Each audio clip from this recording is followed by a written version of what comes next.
Hi friends, నేను మీ doctor Hanumanlu government degree college Bodhan.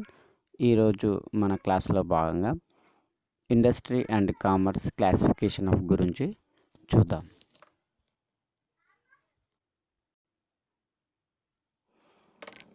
Industries, commerce, వ్యాపారం ఒక వ్యక్తి లేదా వ్యక్తుల సమూహం వ్యవస్థీకృత ప్రయత్నాలను సూచిస్తుంది. వ్యాపారం అనే పదాన్ని వేరువేరే రచయితలు తదైన రీతిలో నిర్వచించారు. అయితే మనం ఉర్విక్ మరియు హ్యాంట్ ప్రకారం వ్యాపారం అనేది ఏదైనా సంస్థ లేదా సేవలను అందించే, పంపిణీ చేసే లేదా అందించే ఏదైనా ఒక సంస్థ. ఇది సమాజంలోని ఇతర సభ్యులకు అవసరం మరియు చెల్లించడానికి సిద్ధంగా ఉంటుంది. అందువల్ల వస్తువుల ఉత్పత్తి లేదా కొనుగోలు లేదా కొన్ని సేవలను లాభంతో విక్రయించే వస్తువులతో అందించడం వంటి అన్ని కార్యకలాపాలను ఇది కలిగి ఉంటుంది. వ్యాపారం ఆర్థిక వ్యవస్థకు అవసరమైన వస్తువులు మరియు సేవలను అందించే అన్ని లాభాలను కూడుకునే కార్యకలాపాలు మరియు సంస్థలను కలిగి ఉంటుంది. వ్యాపార కార్యకలాపాల వర్గీకరణ అనగా వ్యాపారం దాని రకాలు, పరిశ్రమ దాని రకాలు, వాణిజ్యం మరియు దాని సహాయకులు. వ్యాపార కార్యకలాపాల వర్గీకరణ అన్ని ఉత్పాదకాల కార్యకలాపాలకు ప్రాథమిక కారణం. మానవుని అపరిమితమైన కోరికలు మరియు వాటిని సంతృప్తిపరచడం. అంటే మానవుని యొక్క కోరికలు గుర్రాలు లాంటివి. వాటిని తీర్చుకోవడానికి మానవుడు ఎప్పుడూ పరిగెడుతూనే ఉంటాడు. కాబట్టి మానవ కోరికలు చాలా ఉంటాయి మరియు ప్రకృతిలో సంక్లిష్టంగా ఉంటాయి. మానవుల ప్రాథమిక అవసరాలు 3: 1 ఆహారం, 2 దుస్తులు, 3 ఆశ్రయం. దాన్నే మనం సాధారణంగా కూడు, గూడు, గుడ్డ అంటాం. సాధారణంగా చెల్లించాల్సిన అనేక ఇతర వస్తువులను వినియోగిస్తూ ఉంటాం కదా. వీటిని మనం ఉపయోగించబడే సౌకర్యాలు కావచ్చు, ఫర్నిచర్, ఇంకా అదనపు టీవీ, కొన్ని ఉదాహరణలు. ఈ విషయాలు మీకు ఎలా అందుబాటులో ఉన్నాయో వాటిలో ప్రతి దాని వెనుక ఒక సుదీర్ఘమైన ప్రక్రియ ఉంటుంది. తయారీదారులు వినియోగదారుల కోసం వస్తువులను ఉత్పత్తి చేస్తారు. అంటే ప్రతి తయారీదారుడు వినియోగించడానికి వస్తువులను ఉత్పత్తి చేయడం జరుగుతుంది. సాధారణంగా తయారీదారు హోల్సేల్ మరియు రిటైలర్ల వంటి మిడిల్ మ్యాన్ సహాయం తీసుకొని వినియోగదారునికి వస్తువులను పంపిణీ చేయవచ్చు. లక్షల మాడ్యూల్స్ని వ్యాపారం పరిచయం.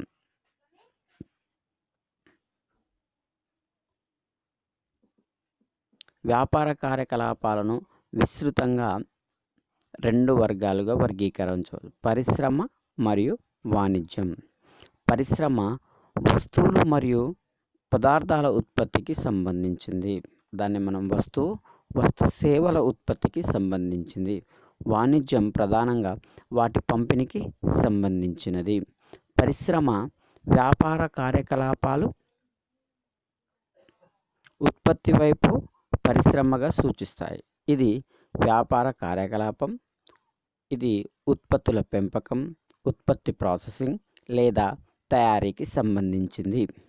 ఉత్పత్తులు వినియోగదారుల వస్తువులు, అలాగే నిర్మాణ వస్తువులు. వినియోగదారులు వస్తువులు మరియు వీటికి చివరి వరకు వినియోగదారులకు పంపిణీ చేస్తారు. అంటే ఉత్పత్తి చేసిన వస్తువులు, ప్రాసెసింగ్ చేసిన వస్తువులు, తయారు చేసిన వస్తువులు వినియోగదారుని వద్దకు చేయడం జరుగుతుంది. ఉదాహరణకు ఆహార ధాన్యాలు కావచ్చును, వస్త్రాలు, సౌందర్య సాధనాలు మొదలైనవి.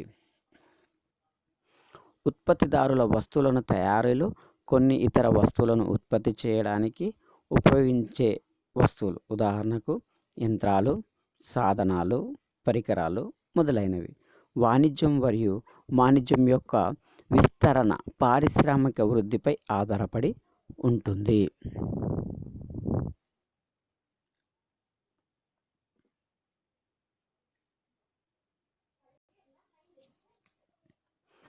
వీటిని చివరకు వినియోగదారులు ఉపయోగిస్తారు. ఉదాహరణకు ఆహార ధాన్యాలు, వస్త్రాలు, సౌందర్యం మనం ఇంతకుముందు అనుకున్నట్టు. అదేవిధంగా వస్తువులను ఉత్పత్తి చేయడానికి ఉపయోగించే వస్తువులు ఉదాహరణకు యంత్రాలు, యంత్ర సాధనాలు, పరికరాలు మొదలైనవి.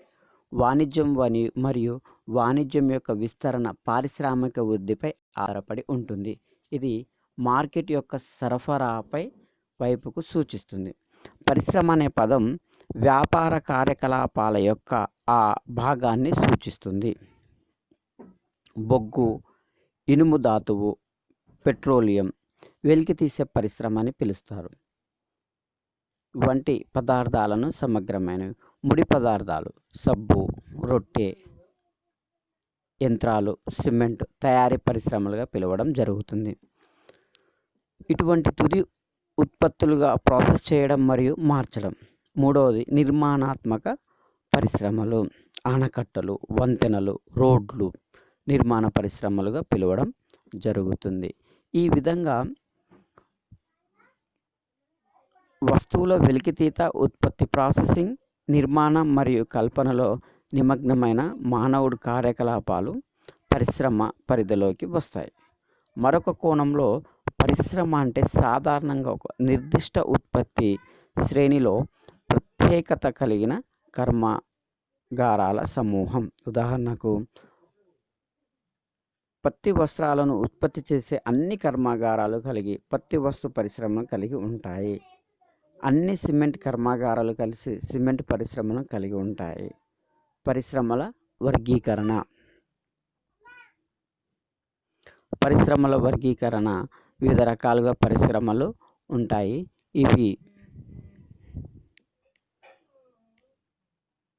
వీటిని ఈ క్రింది విధంగా ప్రాథమిక పరిశ్రమలు. ప్రాథమిక పరిశ్రమ ప్రకృతి సహాయంతో వస్తువులను ఉత్పత్తికి సంబంధించినవి. ఇది ప్రకృతి ఆధారంగా పరిశ్రమ. దీనికి మానవ ప్రయత్నం చాలా తక్కువ. ఉదాహరణకు వ్యవసాయం, అటవీ, చేపలు పట్టడం, ఉద్యానవనం మొదలైనవి. ఒక పరిశ్రమ వ్యవసాయ మాన్యువల్ పరిశ్రమకు సంబంధించిన వ్యవహారాలు. అంటే ప్రాథమిక పరిశ్రమ ప్రకృతి సహాయంతో వస్తువులను ఉత్పత్తి చేసేదానిని మనం ఇంతకుముందు అనుకున్నట్లు వ్యవసాయం. ఈ వ్యవసాయానికి ఉద్యానవనం కావచ్చును, చేపలు పట్టడం కావచ్చును, అడవుల పెంపకం కావచ్చును, అడవుల పరిరక్షణ కావడం, వీటిని మనం ప్రాథమిక పరిశ్రమలుగా వ్యవహరించడం జరుగుతుంది. ఇంకా ముందుకు వెళ్ళి చూసినట్లయితే జన్యు పరిశ్రమ. కొన్ని రకాల జన్యు పరిశ్రమైన అమ్మకం వస్తువులతో మొక్కలు మరియు జంతువుల కొన్ని సుగంధ ద్రవ్యాలు ఉత్పత్తి చేయడం, ఉత్పత్తి మరియు గుణకాలంలో నిమగ్నమై ఉంటాయి. అటువంటి అమ్మకం నుంచి లాభం సంపాదించడమే ప్రధాన లక్షణం. ఉదాహరణకు మొక్కలు, నర్సరీలు, పశువుల పెంపకం, పౌల్ట్రీల పెంపకం, గొర్రెల పెంపకం, అదేవిధంగా మేకల పెంపకం, వీటన్నిటిని మనం జన్యు పరిశ్రమగా వ్యవహరించడం. కోళ్ళ ఫారాలు, ఇవన్నీ మనకు జన్యు పరిశ్రమలను వ్యవహరించడం జరుగుతుంది. ఉత్పత్తి మరియు లక్ష్యాలను సాధించడానికి ఉపయోగించడం జరుగుతుంది. నిర్మాణ పరిశ్రమలు అంటే ఇవి సాధారణంగా నిర్మాణ పరిశ్రమలు ఉత్పత్తికి ఉపయోగిస్తారు. ఉదాహరణకు మైనింగ్ పరిశ్రమ, బొగ్గు, ఖనిజ, చమురు పరిశ్రమ, ఇనుప ఖనిజం, అడవుల నుండి కలప మరియు రబ్బరు, వెలికితీత మొదలైనవి. తయారీ పరిశ్రమ యంత్రాలు మరియు మానవ శక్తిని సహాయంతో ముడి పదార్థాలను తుది ఉత్పత్తులుగా మార్చడంలో తయారీ పరిశ్రమలు నిమగ్నమై ఉంటాయి. ఈ తయారీ పరిశ్రమలు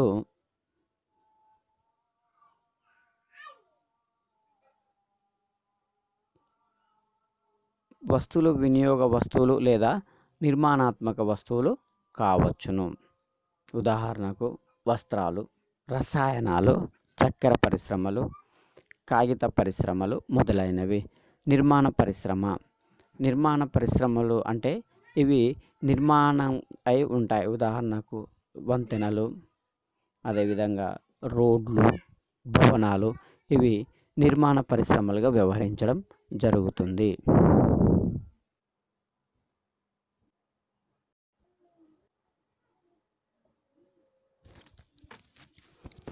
వ్యాపారం యొక్క లక్ష్యాలను మనం వాటిని ఆబ్జెక్టివ్స్గా వ్యవహరించడం జరుగుతుంది. మరి వ్యాపారం యొక్క లక్ష్యాలను తెలుసుకోవాల్సిన ప్రతిదీ వ్యాపారం యొక్క సామాజిక ఆర్థిక వ్యవస్థలో పనిచేసే ఆర్థిక సంస్థ. అందువల్ల వ్యాపారం యొక్క లక్ష్యాలు దాని ప్రభావిత వాతావరణాన్ని మరియు మనుగడ మరియు వృద్ధి అవసరాలను దృష్టిలో ఉంచుకొని నిర్వహించబడాలి. ఏ ఇతర సంస్థల మాదిరిగానే ఒకే లక్ష్యం కంటే అనేక వ్యాపారాలు ఉంటాయి. వ్యాపారం యొక్క లక్ష్యాలు ప్రకృతిలో బహుమిళితమైనవి. వ్యాపారం స్థాపించబడి మరియు బహుళ లక్ష్యాలను సాధించడానికి ఇది ఉపయోగపడుతుంది. అదేవిధంగా వ్యాపార లక్ష్యాలను ఈ క్రింది విధంగా మనం చెప్పవచ్చును: ఆర్థిక లక్ష్యాలు, సామాజిక లక్ష్యాలు, మానవ లేదా వ్యక్తిగత లక్ష్యాలు, బహుళ లక్ష్యాలు, సేంద్రియ లక్ష్యాలు, సూక్ష్మ స్థాయి లక్ష్యాలు, జాతీయ స్థాయి లక్ష్యాలు, ప్రపంచ లక్ష్యాలు. మరొకసారి చూద్దాం. వ్యాపారం యొక్క లక్ష్యాలు: ఆర్థిక లక్ష్యాలు, సామాజిక లక్ష్యాలు, మానవ లేదా వ్యక్తిగత లక్ష్యాలు, బహుళ లక్ష్యాలు, సేంద్రియ లక్ష్యాలు, సూక్ష్మ స్థాయి లక్ష్యాలు, జాతీయ స్థాయి లక్ష్యాలు, ప్రపంచ స్థాయి లక్ష్యాలు. అదేవిధంగా మనం వ్యాపార లక్ష్యాలలో వ్యాపారం అంటే కొన్ని కార్యకలాపాలలో బిజీగా ఉంటుంది. వ్యాపారం తయారీ మొదలైన కార్యకలాపాలను నిర్వహించడం. వ్యాపారం ఒక నిర్దిష్ట సంస్థ లేదా కార్పొరేషన్ కూడా సూచించబడుతుంది. మొదటిది, వ్యాపారం యొక్క కొన్ని ముఖ్యమైన లక్ష్యాలను అనుసరణలు: లాభదాయకత, ప్రాఫిట్ ఎర్నింగ్. ఇది వ్యాపారం యొక్క ముఖ్యమైన లక్ష్యాలలో ఒకటి. సాధారణంగా వ్యాపారాన్ని దాని యజమాని లేదా వాటాదారులకు లాభాలను సంపాదించడానికి సెటప్ చేస్తాము. కానీ వ్యాపారం యొక్క ఏదో ఒక లాభాలను సాధించడానికి ఉపయోగపడాలి. కానీ వ్యాపారం ఏదో ఒక విధంగా హుక్ లేదా కుక్ ద్వారా లాభం పొందాలని అర్థమవుతుంది.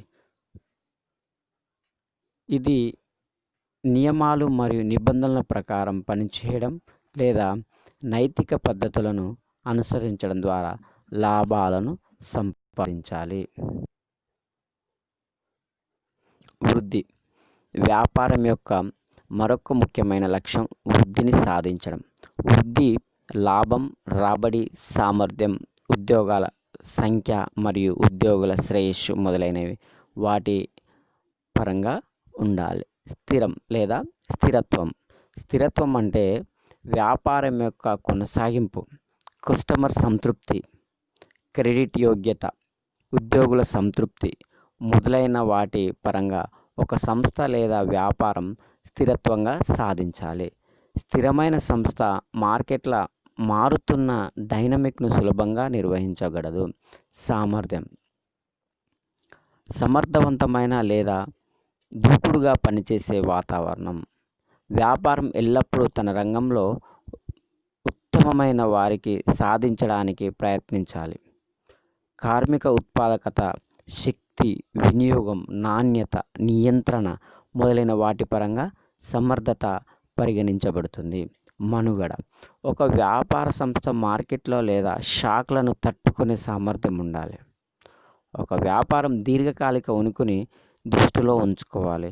ఏదో కొన్ని కార్యకలాపాలను కొనసాగించినట్లయితే అది వ్యాపారం కాదు. వ్యాపారం అనేది నిరంతరంగా ఒక గంగా నది ఏ విధంగా అయితే ప్రవహిస్తుందో ఆ విధంగా వ్యాపారం కొనసాగుతూనే ఉండాలి. వ్యాపారం యొక్క లక్ష్యాలు. ఆర్థిక, సామాజిక, మానవ లేదా వ్యక్తిగత బహుళ లక్ష్యాలను ప్రతి వ్యాపారం కొన్ని లక్ష్యాలను సాధనకు నిర్దేశించబడుతుంది. అన్ని వ్యాపార కార్యకలాపాలు నిర్దేశించే ముగింపు పాయింట్లను లక్ష్యాలను సూచిస్తుంది. వ్యాపార లక్ష్యాలను విస్తృతంగా 3 రకాలుగా వర్గీకరించవచ్చు. ఆర్థిక లక్ష్యాలు, సామాజిక లక్ష్యాలు, మానవ లేదా వ్యక్తిగత లక్ష్యాలు. మొదటగా ఆర్థిక లక్ష్యాల గురించి చూద్దాం. మానవుని యొక్క ప్రధాన లక్ష్యం ఆర్థిక లక్ష్యాలు. లాభం సంపాదించడం కావచ్చును, మనుగడను సాధించడం కావచ్చును.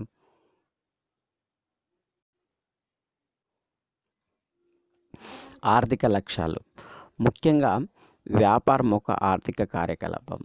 ఈ లక్ష్యాలు వ్యాపార వ్యవస్థ 3 ముఖ్యమైన భాగాలుగా దృష్టి పెడతాయి: యజమాని, ఉద్యోగులు, వినియోగదారులు. యజమాని అనగా వాటాదారులు వ్యాపార సంస్థలో పెట్టుబడులకు భద్రత పొందాలి. అలాగే పెట్టుబడిపై తగిన క్రమమైన మరియు హామీలతో కూడిన రాబడి వీరికి ఇవ్వాలి. ఉద్యోగ విషయంలో ఉద్యోగ భద్రత, తగిన మరియు సరఫరమైన వేతనాలు, జీతాలు, భద్రత, ప్రోత్సాహకాలు, బోనస్, సంక్షేమం, సౌకర్యాలు ఇలాంటి అనేకమైన కార్యకలాపాలు ఉద్యోగులకు కల్పించాలి. ఉద్యోగులు ఒక సంస్థ యొక్క ప్రత్యేక ఆస్తి. వారి కఠినమైన అంకిత భావాలతో వ్యాపార సంస్థ మనుగడ సాధించగలదు. వ్యాపార సంస్థలు తమ ధైర్యాన్ని నిలబెట్టుకోవడానికి ప్రయత్నించాలి. మంచి మరియు ఎక్కువ ఉత్పాదకత లేదా సామర్థ్యం కోసం నిరంతర ప్రేరణ అవసరం. కస్టమర్ మార్కెట్ రాజు, వినియోగదారుడి రాజు అంటాం కదా మనం. అదేవిధంగా మొత్తం వ్యాపార కార్యకలాపాలు కస్టమర్ ఆధారితమైనది. వారు వినియోగదారులకు అవసరమైన వస్తువులు మరియు సేవలను ఉత్పత్తి చేస్తారు. వ్యాపారం యొక్క ముఖ్యమైన లక్ష్యాలలో ఒకదానిలోని వినియోగదారుల అవసరాలను సంతృప్తిపరచడం, నాణ్యమైన వస్తువులు మరియు సేవలను సరఫరమైన ధరలకు అందించడం వ్యాపార సంస్థ యొక్క లక్ష్యం. అన్ని రకాల కల్తీ, బ్లాక్ మార్కెటింగ్, వస్తువుల ప్రకృతి కొరత, దుష్ప్రవర్తనలు, మోసపూరిత కార్యకలాపాలు, కస్టమర్ను మోసం చేయడం వంటి వాటితో పాటు ఎక్కువ సంఖ్యలో మార్కెట్ను సంగ్రహించడం ద్వారా పెద్ద సంఖ్యలో వినియోగదారులను సృష్టించడం వ్యాపారం యొక్క ప్రధాన లక్ష్యం. అంటే కల్తీ మార్కెట్ కానీ, బ్లాక్ మార్కెట్ కానీ, వస్తువులు కృత్రిమ కొరత కానీ, దుష్ప్రవర్తనలు కానీ, మోసపూరితమైన కార్యకలాపాలు కానీ, కస్టమర్ను మోసం చేయడం వంటి వాటితో ఇవి తగ్గించి వ్యాపారులను అనువైన పద్ధతిలో క్వాలిటీ వస్తువులను తయారు చేసి వినియోగదారులను ఆకర్షించాలి. ఇది ప్రాథమికమైనది. వ్యాపార కార్యకలాపాల నుండి సహితమైన లాభాలను ఆర్జిస్తుంది.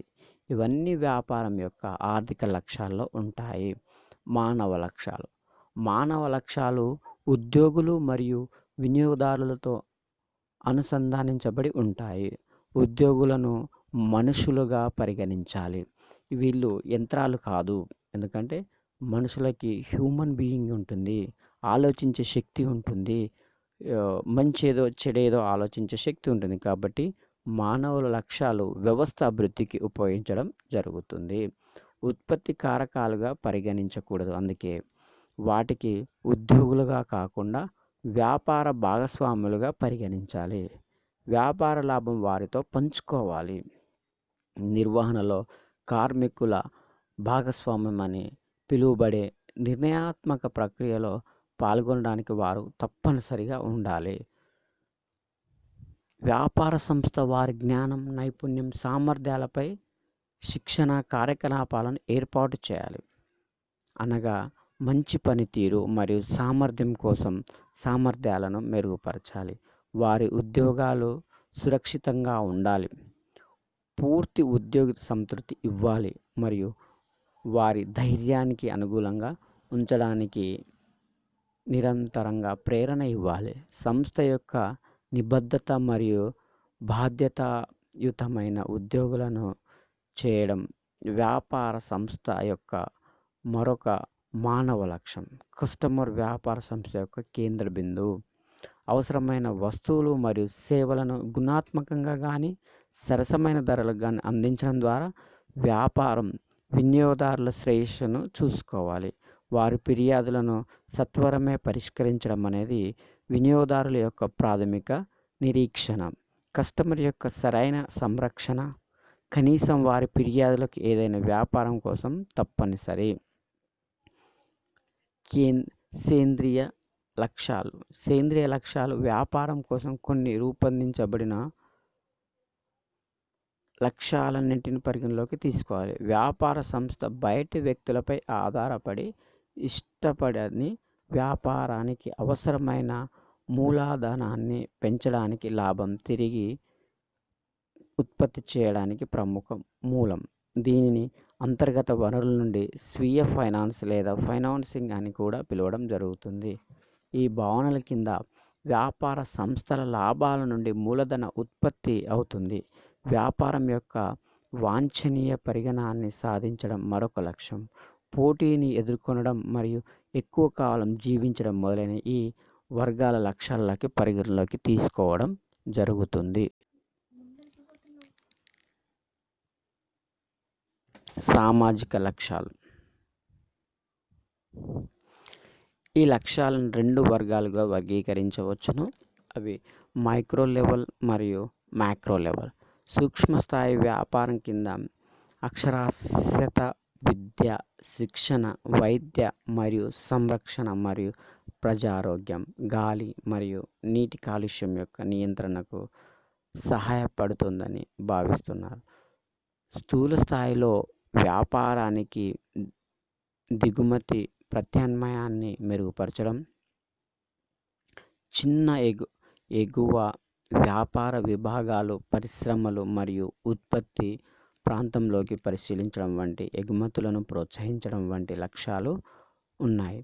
జాతీయ ప్రాధాన్యత మరియు ప్రాధాన్యతనిచ్చి వస్తువులు మరియు సేవలను పంపిణీ చేయడం. ఈ విధంగా వ్యాపారం యొక్క లక్ష్యాలు, సేంద్రియ లక్ష్యాలు ఇందులో ఆధారపడి ఉంటాయి. వ్యాపారం యొక్క సామాజిక ఆర్థిక వ్యవస్థలో పనిచేసే ఆర్థిక సంస్థ. అందువల్ల వ్యాపారం యొక్క లక్ష్యాలు దాని ప్రస్తుత వాతావరణాన్ని మరియు మనుగడ మరియు వృద్ధికి దాని అవసరాలను దృష్టిలో ఉంచుకొని నిర్వహించబడాలి. ఏ ఇతర సంస్థల మాదిరిగానే ఒకే లక్ష్యం కంటే అనేక వ్యాపారాలు ఉంటాయి. వ్యాపారం యొక్క లక్ష్యాలు ప్రకృతిలో బహుళైతికమైనవి. వ్యాపారం స్థాపించబడేది మరియు బహుళ లక్ష్యాలను సాధించడానికి ఉపయోగపడతాయి. డబ్బు, సామాజిక శక్తి మరియు ప్రతిష్ట, సాధించిన ఆనందం మరియు ఇతర లక్ష్యాలను సంపాదించడానికున్నందున ప్రజలు వ్యాపారంలోకి ప్రవేశిస్తారు. సాధారణంగా లాభం ఉద్దేశం వ్యాపారం యొక్క ప్రాథమిక లక్ష్యం, కానీ లాభం సంపాదించడం అనేది వ్యాపారం యొక్క ఏకైక లక్ష్యం కాదు. ప్రతి వ్యాపార సంస్థ దాని ఉనికిని సమర్థించుకోవడానికి దాని బహుళ లక్ష్యాలను నిర్దేశించాలి. Mixed objectives. ఇది వ్యాపార సంస్థకు బాల్యం, కౌమార దశ, యుక్త వయస్సు మరియు పరిపక్వత యొక్క స్వంత దశలు ఉంటాయి. మానవుడిలాగే వ్యాపార సంస్థ యొక్క మొదటి ఆందోళన దాని మనుగడకు నిర్దేశించడం. ఎంటర్ప్రైజ్ దాని మనుగడ భరోసా ఇచ్చినప్పుడు అది వృద్ధి మరియు విస్తరణకు లక్ష్యంగా పెట్టుకుంటుంది. ఈ లక్ష్యాన్ని నెరవేర్చడానికి అది పనిచేసే సమాజం నుండి ప్రతిష్ట, గుర్తింపు మరియు సందర్భాలను పొందటానికి ప్రయత్నిస్తుంది. సమయానికి మరియు బలంతో ఈ దశలు దాటడానికి ఒక వ్యాపార యూనిట్ అనేక పద్ధతులను ఉపయోగిస్తుంటుంది. ఉదాహరణకు, దాని లాభాలలో కొంత భాగాన్ని తిరిగి సంపాదిస్తుంది, స్కేల్స్ యొక్క అర్థశాస్త్రం రూపొందించడానికి, వాంఛనీయ పరిమాణాన్ని సాధించడం మొదలైనవి. ప్రతిష్ట దాన్ని మనం ప్రెస్టేజ్ అంటాం. గుర్తింపు సంస్థ యొక్క మనుగడ మరియు పెరుగుదలకు నిర్ధారించడానికి సహాయపడుతుంది. మంచి ఇమేజ్ లేదా సందర్భాలు కలిగిన వ్యాపార సంస్థ కస్టమర్లను, పెట్టుబడిదారులను మరియు సమర్థ ఉద్యోగులను సులభంగా ఆకర్షించగలదు. మనుగడ, ఆర్థిక కార్యకలాపాలు, తగిన లాభాలు సంపాదించడం, కొత్త మార్కెట్లను ఎగుమతి చేయడం మరియు ఎక్కువ మంది వినియోగదారులను సృష్టించడం. వ్యాపార కార్యకలాపాల వృద్ధి మరియు విస్తరణ, అందుబాటులో ఉన్న వనరులను సాధ్యమైనంత ఉత్తమంగా ఉపయోగించడం. సామాజిక లక్ష్యాలు, ఈ లక్ష్యాలు సమాజ ప్రయోజనాల కోసం సాధించడమైనవి. ఉదాహరణకు, సమాజంలోని నాణ్యమైన వస్తువులు మరియు సేవలను ఉత్పత్తి, సరఫరా, వినియోగదారుల విద్య దశలో చర్యలు తీసుకోవడం. సహజ వనరులు మరియు వన్యప్రాణులను పరిరక్షించడం మరియు వన్యప్రాణాన్ని పరిరక్షించడం. సమాజం యొక్క సాధారణ సంక్షేమం కొరకు అభ్యున్నతికి తోడ్పడడం. Hoarding, black market, over charging వంటి అన్యాయమైన పద్ధతులను నివారించడం. ఆర్థిక లక్ష్యాలు. వ్యాపారం యొక్క ఆర్థిక లక్ష్యాలు ఈ క్రింది విధంగా ఉంటాయి. తగిన లాభాలను సంపాదించడం, కొత్త కస్టమర్లను సృష్టించడం మరియు మార్కెట్ ప్రాంతంలోకి ప్రవేశించడం. వ్యాపారం యొక్క సామాజిక లక్ష్యాలు లక్ష్యాల క్రింద విధంగా ఉంటాయి. సరసమైన ధరలకు వస్తువులను అందుబాటులో ఉంచడం, పెట్టుబడిదారులకు సరసమైన రాబడిని నిర్ధారించడం. వ్యాపారం యొక్క మానవ లక్ష్యాలు ఉద్యోగులకు న్యాయమైన వేతనం మరియు ప్రోత్సాహకాలను అందించడం. ఉద్యోగులకు మరింత ప్రచారం అవకాశాలను కల్పించడం.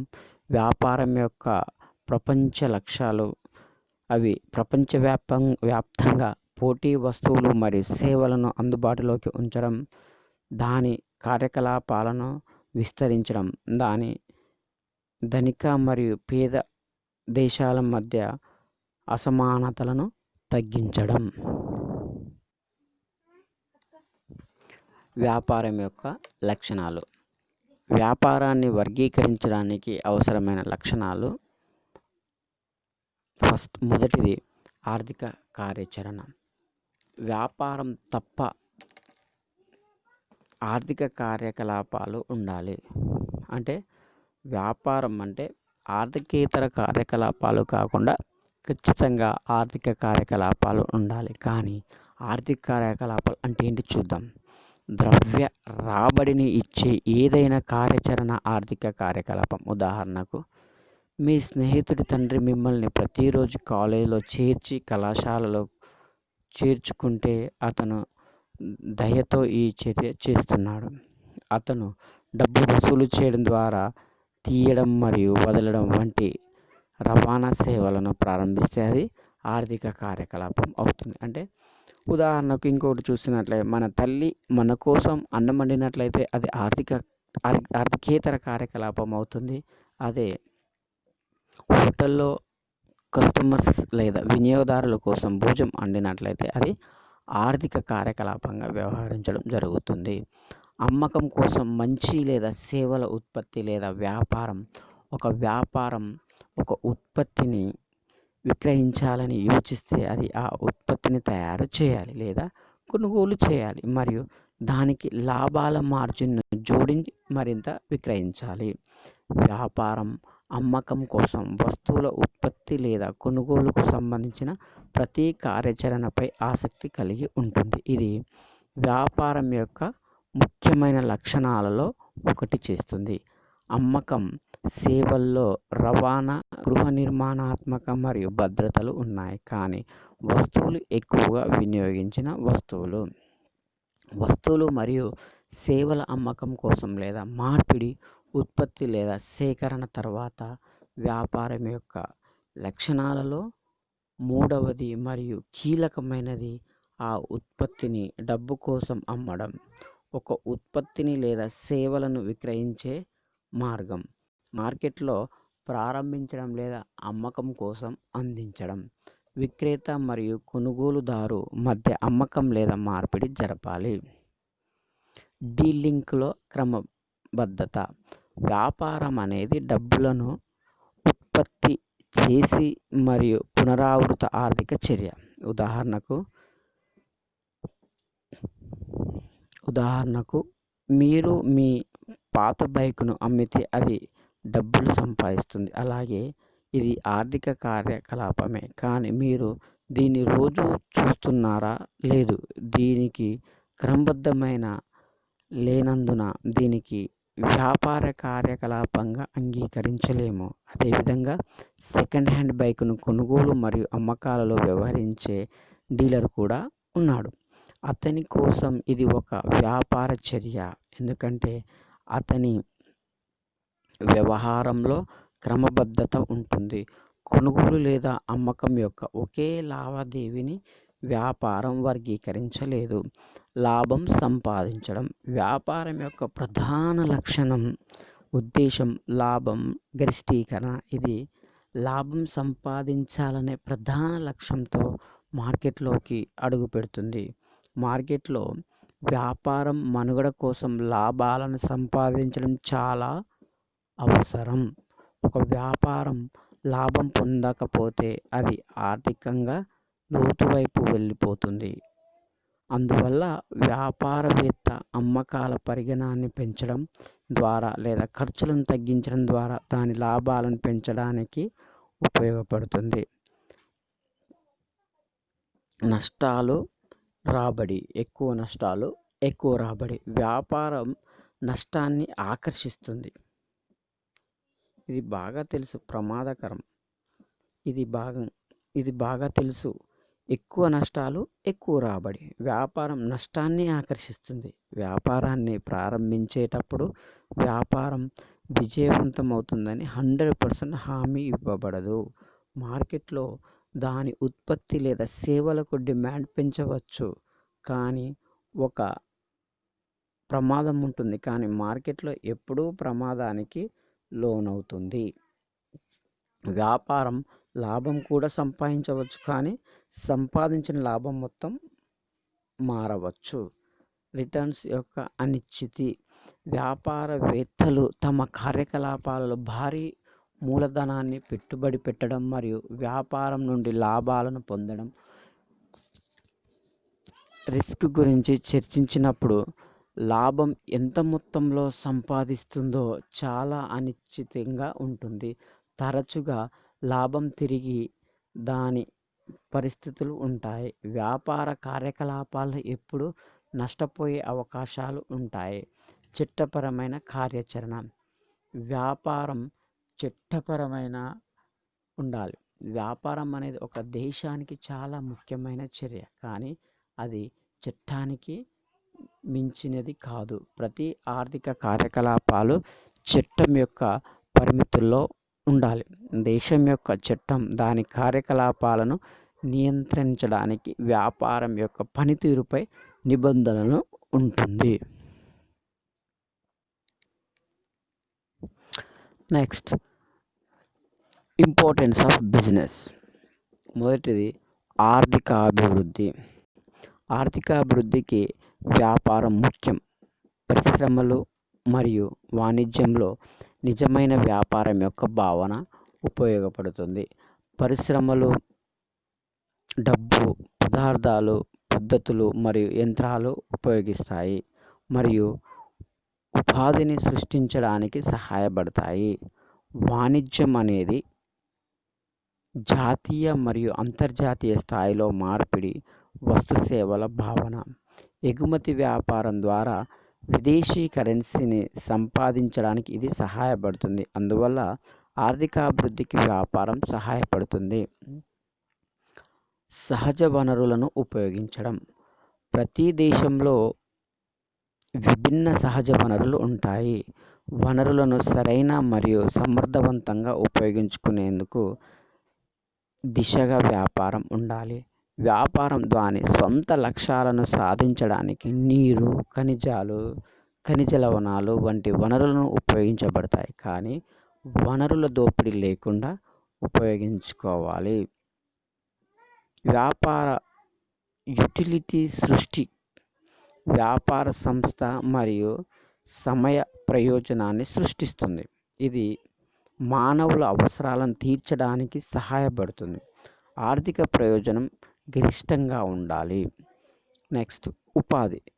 వ్యాపారం ప్రజలకు ఉద్యోగం ఇవ్వడానికి సహాయపడుతుంది.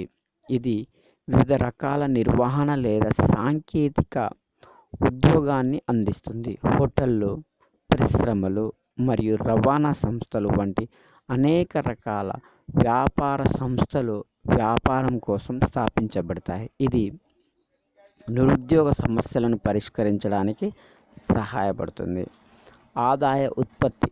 వ్యాపారం ఆదాయానికి మూలం. ఇది పన్నులు, రాయల్టీలు, ఫీజులు, కస్టమ్స్ డ్యూటీలు మరియు ప్రభుత్వ ఆదాయాన్ని సంపాదించడానికి సహాయపడే ఇతర వస్తువులను చెల్లిస్తుంది. విదేశీ కరెన్సీని సంపాదించడం. ఇది విదేశీ కరెన్సీని సంపాదించడానికి మూలం. వస్తువులు మరియు సేవలను ఎగుమతి చేయడం ద్వారా వ్యాపారం విదేశీ కరెన్సీని సంపాదించవచ్చు. దేశ అభివృద్ధి. పరిశ్రమల అభివృద్ధి సహజ వనరులను ఉపయోగించుకోవడానికి, సమయం మరియు స్థల వినియోగాన్ని సృష్టించడానికి, ఉపాధి అవకాశాలను అందించడానికి, ఆదాయ ఉత్పత్తికి మరియు విదేశీ కరెన్సీని సంపాదించడానికి సహాయపడుతుంది. ఈ విషయాన్ని దేశ ఆర్థిక వ్యవస్థ అభివృద్ధికి సహాయపడతాయి మరియు దేశాన్ని విస్తృత కోణంలో అభివృద్ధి చేయగల ప్రధాన అంశం అభివృద్ధి పడుతుంది. పెట్టుబడి అవకాశాలను కల్పిస్తుంది. కొత్త పరిశ్రమలు మరియు వాణిజ్య రంగాల స్థాపన పెట్టుబడికి ప్రధాన వనరులు.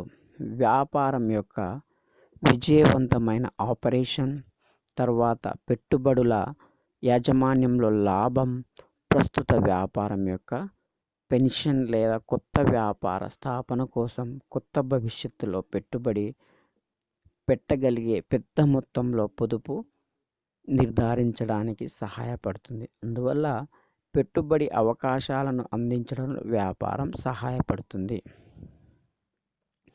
అంతర్జాతీయ సంబంధాలు. జాతీయ మరియు అంతర్జాతీయ సంబంధాల అభివృద్ధికి వ్యాపారం మాధ్యమం.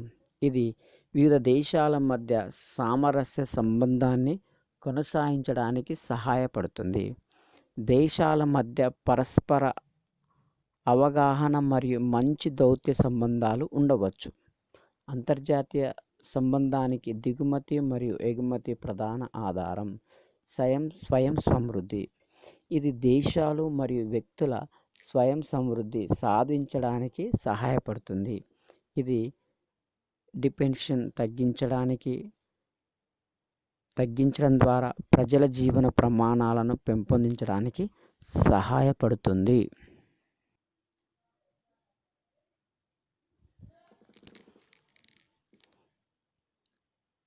లిమిటేషన్స్ ఆఫ్ బిజినెస్ అంటే వ్యాపార సంస్థ యొక్క కొన్ని లిమిటేషన్స్. చిన్న వ్యాపారాల కంటే పెద్ద వ్యాపారాలు చాలా క్లిష్టంగా ఉంటాయి. వ్యాపార విస్తరణ యొక్క కొన్ని సాధారణ నష్టాలు. నగదు కొరత. విస్తరణ ఖర్చులను తీర్చడానికి మీరు డబ్బు తీసుకోవాల్సి ఉంటుంది. ఉదాహరణకు కొత్త ప్రాంగణం లేదా సామాగ్రిని కొనడానికి. నెక్స్ట్, రాజీ నాణ్యత. మీ ఉత్పత్తిని పెంచడం నాణ్యత క్షీణతకు దారితీయవచ్చు. ఇది కస్టమర్ల నష్టానికి లేదా అమ్మకాలకు దారితీస్తుంది. నియంత్రణ కోల్పోవడం. మీ వ్యాపారం పెరుగుతున్న కొద్దీ మీరు నిర్వహణ విధులను అప్పగించాల్సి ఉంటుంది లేదా పని భారాన్ని వేర్వేరు ప్రదేశాల మధ్య విభజించాలి. పెరిగిన మూలధన అవసరాలు. పెద్ద వ్యాపారం అంటే పెద్ద శ్రామిక శక్తి, ఎక్కువ సౌకర్యాలు లేదా పరికరాలు మరియు ఎక్కువ పెట్టుబడి అవసరం ఉంటుంది. పెరిగిన సిబ్బంది టర్నోవర్. ఉదాహరణకు సిబ్బందికి అదనపు పని ఇస్తే వారి ధైర్యం తగ్గుతుంది, వారి ఉత్పాదకత తగ్గుతుంది లేదా వారు మీ వ్యాపారాన్ని వదిలివేయవచ్చు. వృద్ధి అంతరాయం కలిగించే శక్తి అని అర్థం చేసుకోవడం ముఖ్యం. ఇది మీ వ్యాపారం యొక్క ప్రతి అంశాన్ని ప్రభావితం చేస్తుంది మరియు మీ సిబ్బంది, వనరులు మరియు ఆర్థికాలపై ఒత్తిడి తెస్తుంది. అందువల్ల మీరు జాగ్రత్తగా ప్లాన్ చేసుకోవాలి మరియు క్లిష్టమైన ప్రశ్న మీపైనే ఆధారపడి ఉంటుంది.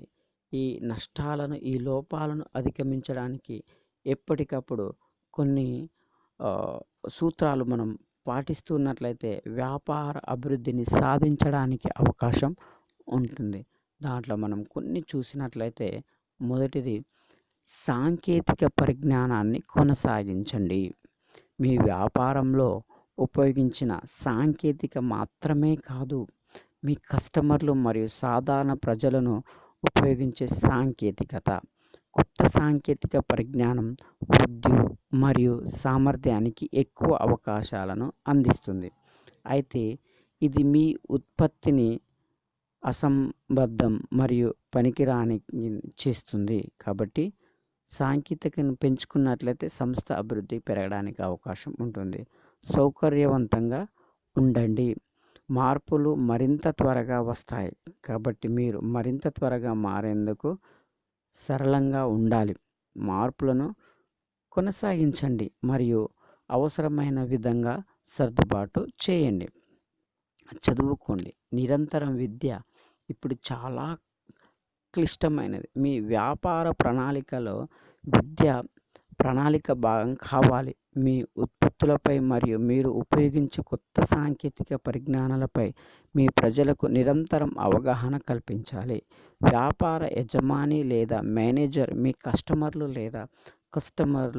మరియు ప్రపంచవ్యాప్తంగా ఏమి జరుగుతుందో తెలుసుకోవాలి. ప్రపంచం చిన్నదిగా కొనసాగుతుంది మరియు యుఎస్ మరియు ఇతర దేశాలలో ఏమి జరుగుతుందో మీ వ్యాపారంపై పెద్ద ప్రభావం చూపుతుంది. ఓపెన్ మైండ్ ఉంచండి. నమ్మకాలు మరియు అభిప్రాయాలు స్థాపించడం మానవ స్వభావం. ఆ నమ్మకాలు మరియు అభిప్రాయాలను సమర్థవంతంగా సమర్థించే మరియు ధృవీకరించే విషయాలను వినండి.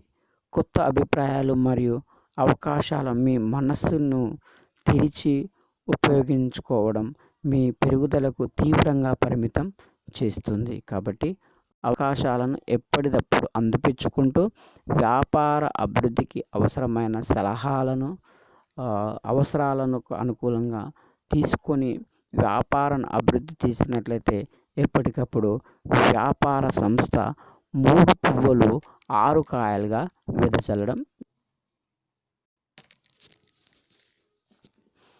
ఈరోజు మన క్లాసులో నేర్చుకున్న అంశాలను మరి ఒకసారి తిరిగి చూద్దాం. మొదట మనం వ్యాపారం గురించి industry, commerce, classification of business దాంట్లో వ్యాపారం యొక్క రకాలను గురించి తెలుసుకోవడం జరిగింది. అదేవిధంగా వ్యాపారం యొక్క లక్షణాలు, వ్యాపారం యొక్క లక్ష్యాలు, వ్యాపారం యొక్క లాభాలు, వ్యాపారం యొక్క నష్టాలు, అదేవిధంగా వ్యాపారం యొక్క నష్టాలను అధిగమించడానికి మనం ఎలాంటి కార్యకలాపాలను చేపట్టాలి, ఏ టెక్నాలజీని ఉపయోగించుకోవాలి, ఎప్పుడు ఏ విధంగా ఉండాలి అనేది మనం ఇక్కడ ఈ క్లాస్లో నేర్చుకోవడం జరిగింది.